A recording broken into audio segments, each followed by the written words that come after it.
Subscribe کریں ہمارے channel کو اور بیل آئیکن کو کلک کریں تاکہ ہماری ہر نئی آنے والی ویڈیو آپ تک بآسانی پہنچ سکے۔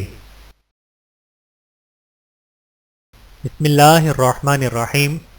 حضرت عبد الرحمن بن عوف رضی اللہ تعالیٰ عنہ رسول اللہ صلی اللہ علیہ وآلہ وسلم کے جلیل القدر صحابی حضرت عبد الرحمن بن عوف رضی اللہ تعالیٰ عنہ کا تعلق شہر مکہ میں قبیلہ قریش کے مشہور خاندان بنو زہرہ سے تھا۔ مکہ شہر میں ان کی ولادت رسول اللہ صلی اللہ علیہ وآلہ وسلم کی ولادت باسعادت کے تقریباً 10 سال بعد ہوئی۔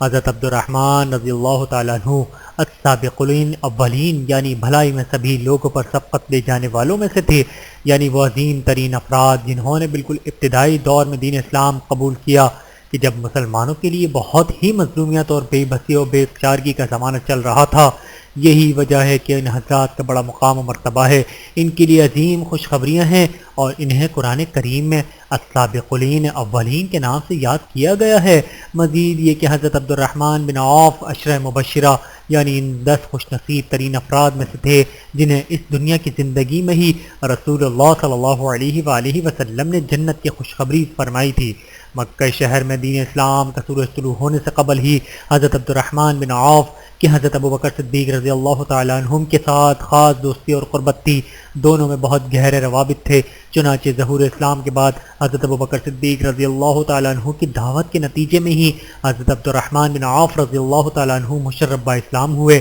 قبول اسلام کے بعد تکالیف، مصائب و آلام اور آزمائشوں کا دور شروع ہوا۔ دین اسلام کے اسی ابتدائی دور میں جب مشرکین مکہ کی طرف سے ایذا رسانیوں کا سلسلہ عروج پر تھا، تب نبوت کے 5ویں سال رسول اللہ صلی اللہ علیہ وآلہ وسلم کے مشورے پر بہت سے مسلمان مکے سے ملک حبشہ کی جانب ہجرت کر گئے۔ انہیں مہاجرین حبشہ میں حضرت عبد الرحمن بن عوف رضی اللہ تعالیٰ عنہ بھی شامل تھے، اور پھر ہجرت مدینہ کے موقع پر دیگر تمام مسلمانوں کی طرح حضرت عبد الرحمن بھی مدینہ منورہ آ پہنچے، جہاں رسول اللہ صلی اللہ علیہ وآلہ وسلم نے مہاجرین و انصار کے مابین مواخات کے موقع پر انہیں اور سعد بن الربیع الانصاری رضی اللہ تعالیٰ عنہ کو رشتہ اخوت میں منسلک فرما دیا۔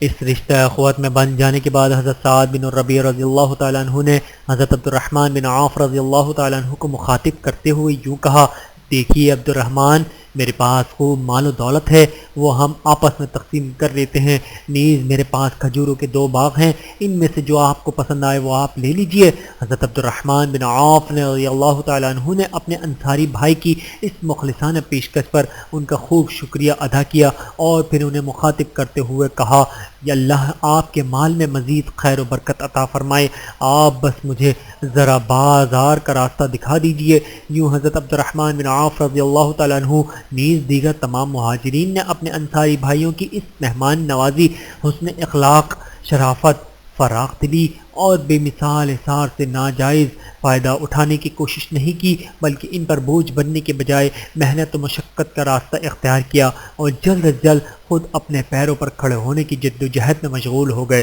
چنانچہ حضرت عبد الرحمن بن عوف رضی اللہ تعالیٰ عنہ نے بھی مدینے میں تجارت کو اپنا ذریعہ معاش بنایا۔ شب و روز کی محنت و کوششوں کے نتیجے میں ان کے مالی حالات کافی بہتر ہوتے چلے گئے۔ خوشحالی و فروانی جب نصیب ہوئی تو انہوں نے ایک انصاری خاتون کے ساتھ شادی بھی کر لی۔ تب ایک روز یہ رسول اللہ صلی اللہ علیہ وآلہ وسلم کی خدمت میں حاضر ہوئے تو کیفیت یہ تھی کہ ان کے لباس پر خوشبو کے کچھ اثرات تھے۔ رسول اللہ صلی اللہ علیہ وآلہ وسلم نے یہ خوشگوار تبدیلی دیکھی تو تعجب کی کیفیت میں اور نہایت شفقت بھرے انداز میں انہیں مخاطب کرتے ہوئے دریافت فرمایا، اے عبد الرحمن، کیا تم نے شادی کر لی ہے؟ اس پر عبد الرحمن رضی اللہ تعالیٰ عنہ نے عرض کیا، جی ہاں اے اللہ کے رسول۔ تب آپ صلی اللہ علیہ وآلہ وسلم نے دریافت فرمایا، اپنی دلہن کو تم نے مہر میں کیا چیز دی؟ عرض کیا، کھجور کی کڈلی کے وزن کے برابر سونا۔ تب آپ صلی اللہ علیہ وآلہ وسلم نے تاکیدی انداز میں فرمایا،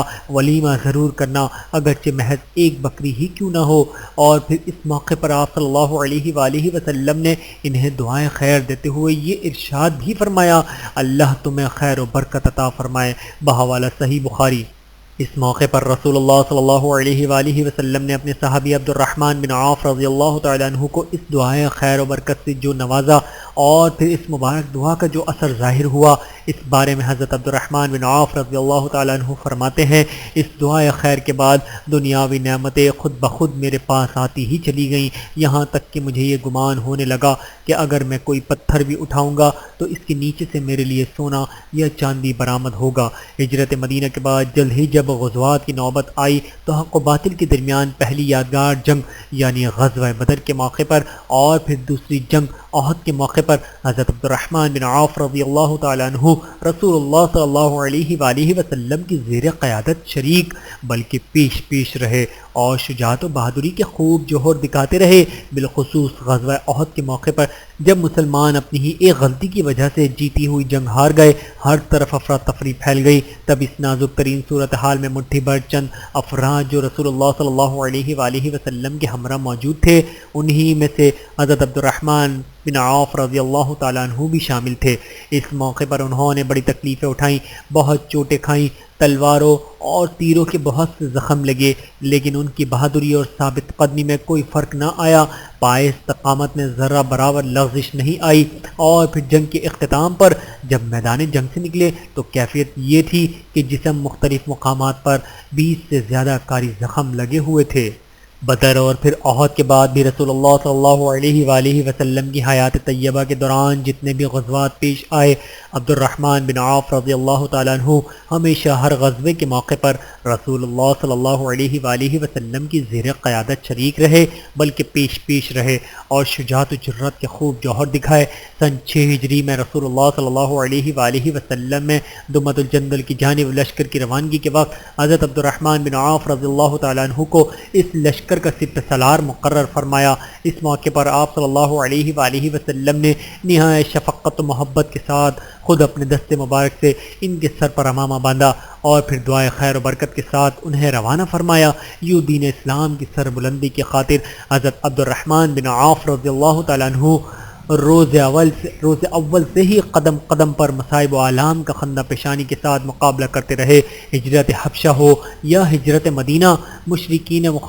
مخالفین کے خلاف غزوات ہوں یا کوئی بھی موقع ہو، ہر موقع پر اور ہر آزمائش میں حضرت عبد الرحمن بن عوف رضی اللہ تعالیٰ عنہ ہمیشہ بے مثال استقامت اور جرات و شجاعت کا مظاہرہ کرتے رہے۔ آزمائش کی ہر گھڑی میں بڑے سے بڑی قربانی پیش کرنے کے لیے ہمہ وقت آمادہ تیار رہے۔ جس طرح مختلف غزوات کے موقع پر حضرت عبد الرحمن بن عوف رضی اللہ تعالیٰ عنہ ہمیشہ پیش رہے اور جسمانی طور پر تکالیف اور ہر قسم کی صعوبتیں و مشقتیں برداشت کرتے رہے، اس سے بھی بڑھ کر قابل ذکر ان کی وہ قربانیاں اور وہ خدمات ہیں جو ہمیشہ ہر موقع پر یہ اپنے مال و دولت کے ذریعے انجام دیتے رہے۔ رسول اللہ صلی اللہ علیہ وآلہ وسلم نے ان کے لیے جو دعائیں خیر و برکت فرمائی تھی، اس کے نتیجے میں دیکھتے ہی دیکھتے بڑی صورت کے ساتھ ان کے مال میں خیر و برکت کے آثار خوب نظر آنے لگے تھے۔ خوب فروانی اور خوشحالی تھی۔ اللہ کے دیے ہوئے اس مال میں سے عبد الرحمن بن عوف رضی اللہ تعالیٰ عنہ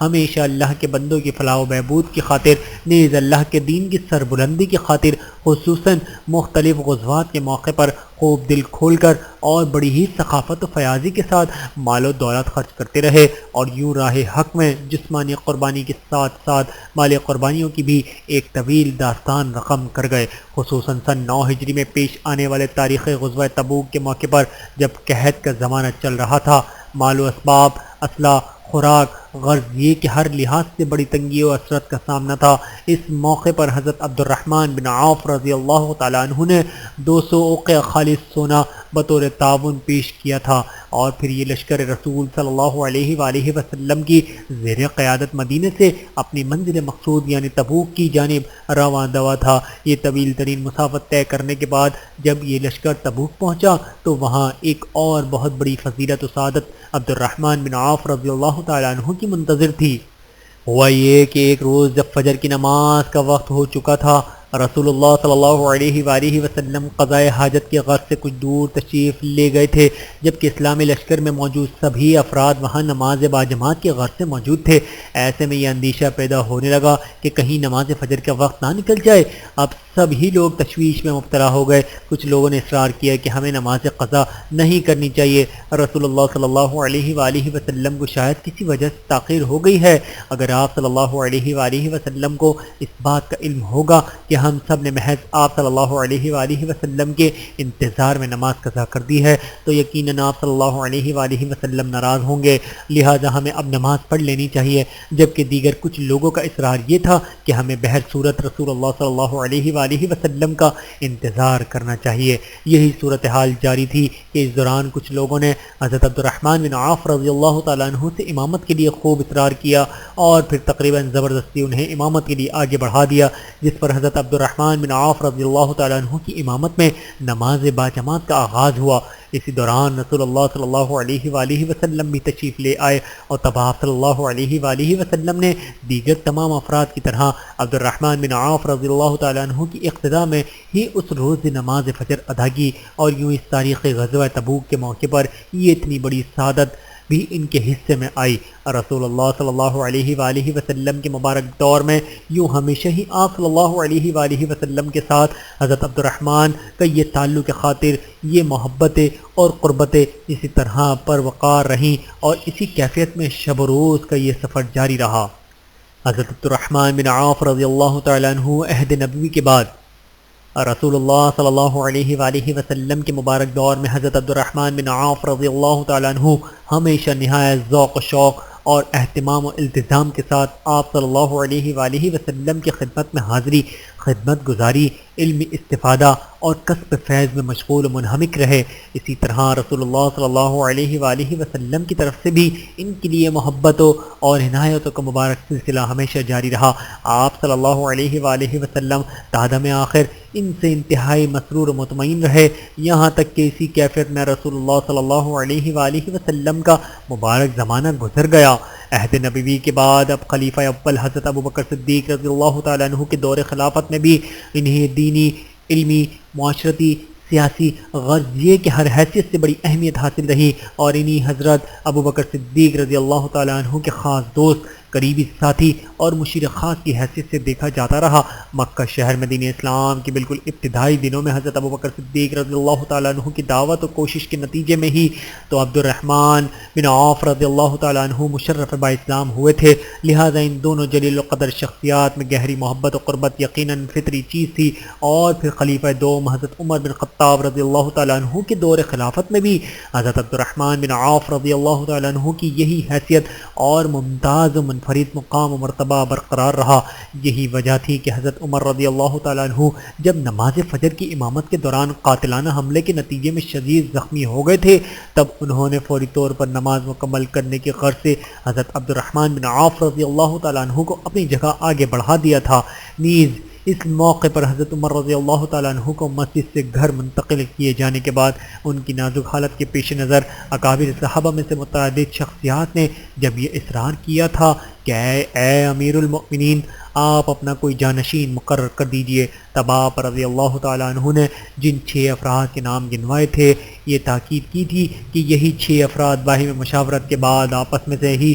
کسی کو منصب خلافت کے لیے منتخب کر لیں۔ ان 6 افراد میں حضرت عبد الرحمن بن عوف رضی اللہ تعالیٰ عنہ بھی شامل تھے، اور پھر اسی پر اکتفا نہیں بلکہ مزید یہ کہ ان 6 جلیل القدر شخصیات پر مشتمل اس مجلس شورا کی سربراہی کے لیے حضرت عمر رضی اللہ تعالیٰ عنہ نے ان میں سے حضرت عبد الرحمن بن عوف رضی اللہ تعالیٰ عنہ کو منتخب کیا تھا۔ یوں حضرت عبد الرحمن بن عوف رضی اللہ تعالیٰ عنہ کو خود رسول اللہ صلی اللہ علیہ وآلہ وسلم کے مبارک زمانے میں، نیز اس کے بعد خلیفہ اول پھر خلیفہ دوم کے زمانے میں خلافت میں بھی اس معاشرے میں انتہائی قدر و منزلت کی نگاہ سے دیکھا جاتا رہا۔ نیز حضرت عبد الرحمن بن عوف رضی اللہ تعالیٰ عنہ کی وہی کیفیت اور وہی معمولات جاری رہے کہ دین اسلام اور مسلمانوں کی دینی و علمی، سماجی اور بالخصوص مالی خدمات کے معاملے میں ہمیشہ پیش رہے۔ زمانہ جنگ کے موقع پر اسلامی لشکر کی تیاری کے لیے گراں قدر عطیات پیش کیا کرتے، زمانہ امن اور عام حالت میں عام مسلمانوں کی فلاح و بہبود کے لیے